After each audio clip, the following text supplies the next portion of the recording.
Hello everybody, I'm going to show you the best way to have a fish tank in an apartment. This is my custom 60-gallon tall tank. It's probably about 20 inches wide almost, maybe 20, maybe 18, and approximately about 48 inches long. I had this custom made for me. There's the cabinet, and I custom built the top part right here. It has a latch. You can open it up, and there's all my lighting and my overflow. These are my LEDs. This one's off right now through my Reef Keeper light controller, but my back ones, they are on. They're really bright. You can't show you all of it because it blinds you, but put them back up there. There's my overflow box right there in the back, and it runs from back there all the way down here to my refugium. There's the entrance, and that's where it goes for the return back up that small line. I have about 175 pounds of live rock, including Bali, just Fiji, and then your Tonga branch rocks up there. I got two corallias, 1,050 gallons per hour pumps. There's one there, and then there's one over there.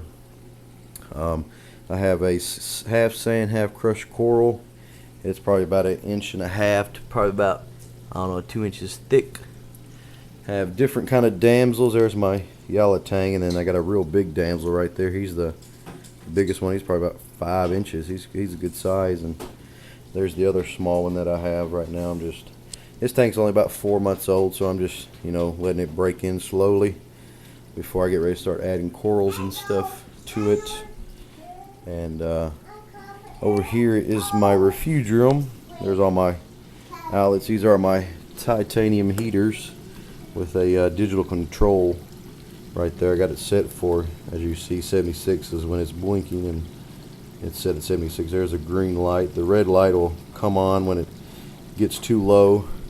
There's my titanium heater. I got 200 watts. That's all you need when you have titanium. The other one is right there with a temperature probe that reads back to these digital things here that come with them. This is my Coral Life 65-gallon protein skimmer. It does really good. You can let it collect in the cup, or back here you can see the line that's right here, and it flows down into my little canister down there. It's a little used for stuff for your car that you can get and just drill a 3/8 hole and it'll fit right in there. This is my Nova Extreme T5 lighting. It's pretty bright too.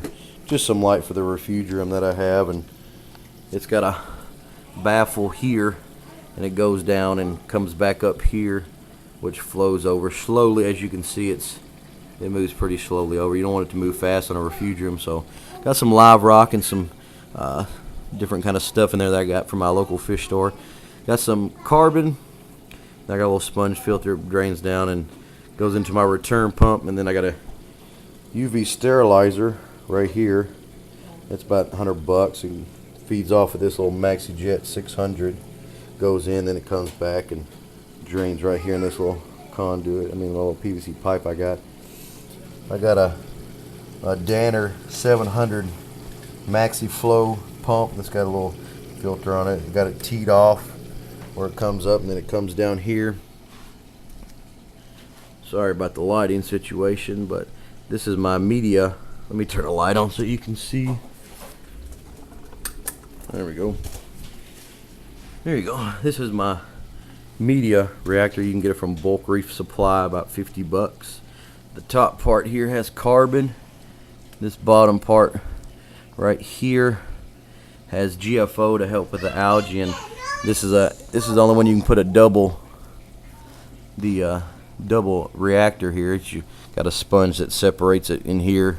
It all comes with it. Got these push connect fittings. I had a manual shut off there, but it kept leaking, so I had to switch it. But it just splits off right here. You can see this Y part right there. It runs my return and runs this media reactor. But this is my tank, and down here's my Digital Aquatics Reef Keeper light that runs my heaters and runs my lights and stuff like that. I got one light shuts off at like 7:30 and to create this little kind of low lighting situation here with one LED bar only lit. That one shuts off at 9:30 along with my refugium tank, and they all kick back on at probably about 7:30 in the morning. But also you can see, let me take this over here, it'll actually show you the temperature, 77.2, sets the date and everything. You know, you got these little buttons right here that control everything. I got one module. One module means that you have one complete light strip with 4 in it. So I can thank New York Stilo for putting me on this brand right here. It really helps out. They didn't include my extra bus cable for my pH probe, so they're sending that to me, so I'm just waiting on that. But other than that, that's it. This is probably the best tank for an apartment. My apartment is probably about 1,500 square feet, something like that. But you can also, I'll show you here in a minute, that you can also build your own RO system, and we'll walk over here and I'll show it to you. This is used to be my wife's coat closet. I mean. This is my RO system. This 6-stage RO system that's got here's one TDS meter, and then it comes with, this is from Bulk Reef Supply, pretty good people that got good stuff. This is my meter. This is without a pump. It's actually, you can see almost 60 psi, which is right here. It's fluctuating right now. This is my TDS meter. I'll show you what's coming in. You can see that probably about 175 parts per million, and then just going through this RO unit, coming out, getting ready to go into the first DI reactor there, coming out of it is 5 parts per million. That's just coming out of the RO system, so it cleans it really, really well before it gets in. Then I got a T here, you know, goes all the way around up there, comes down here to this little outlet here, and you can get like drinking water. We make coffee and iced tea with this water. Does a pretty good job.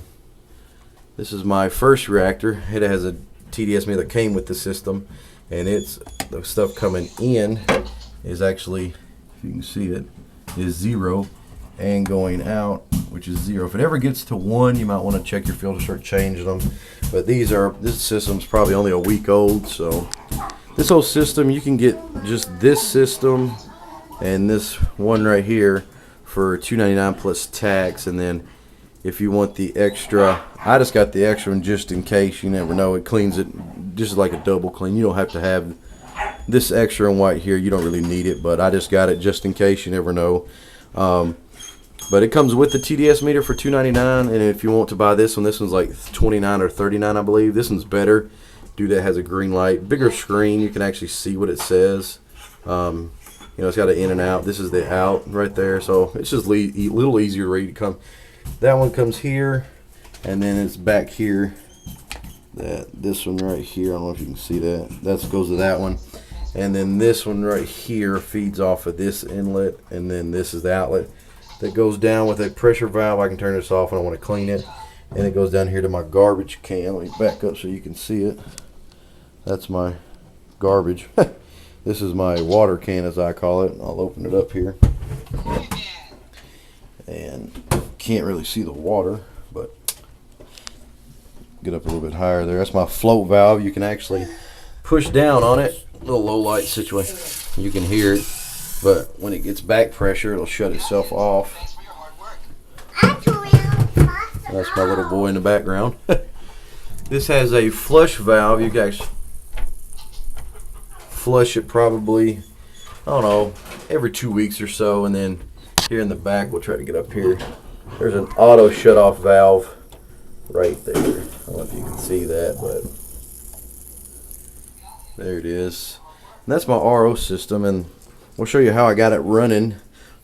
Actually, my sink is all the way over there, and then I got my lines running right here. Anybody can do this with any kind of wood bits or any kind of carpenter skills. It don't take a rocket scientist to do this, but this black one right here is my waste, and this is my cold water. If you'll follow me here, you can actually see back there where it comes through behind over here, and then I got some fittings right there connecting them.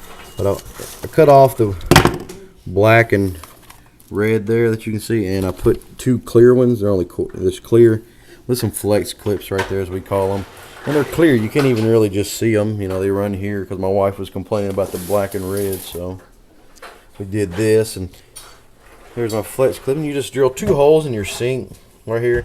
You can buy these at any local hardware store. They're just couplers to keep the metal from, you know, getting on them. And then we'll go under here. Right here, this is the little bracket that they give you for your wastewater. And then back there in the back, well, you can't really see it. Back there is a little coupling you can see probably way back there is where the cold water comes up and it back feeds, and that's where it goes into all the way back down there into my closet. So, you know, this is probably, there's my tank and everything. I live in an apartment. It's probably the best tank, you know, you could probably have. A little 60-gallon long, or tall as I call it, because I don't like the 55 gallons are short. This one gives you a full, almost a good 2 foot of viewing. So I mean, it's actually that Starfire glass, I believe. It's, you know, it's not that green color. You know, it's a good black. It's not green. It's like see the bluish color. It's not the green. This is your regular glass that you can get. This green. This is Starfire glass. It's supposed to be like excellent for viewing. So I had to make it with that. And well, this is my fish tank. And if you have any comments on it, you know, feel free to you know, let me know what you think about it and how the movie went, because this is my second movie. I made one, but the volume didn't quite work on it, so we're going to use this as, hopefully this is my new HD mini camcorder that my wife bought me here, and it should work pretty good. It seems like it gets pretty good pictures. But you know, there you go. That's my tank, and you know, feel free to give me some comments. Other than that, man, y'all have a good one. Thanks a lot.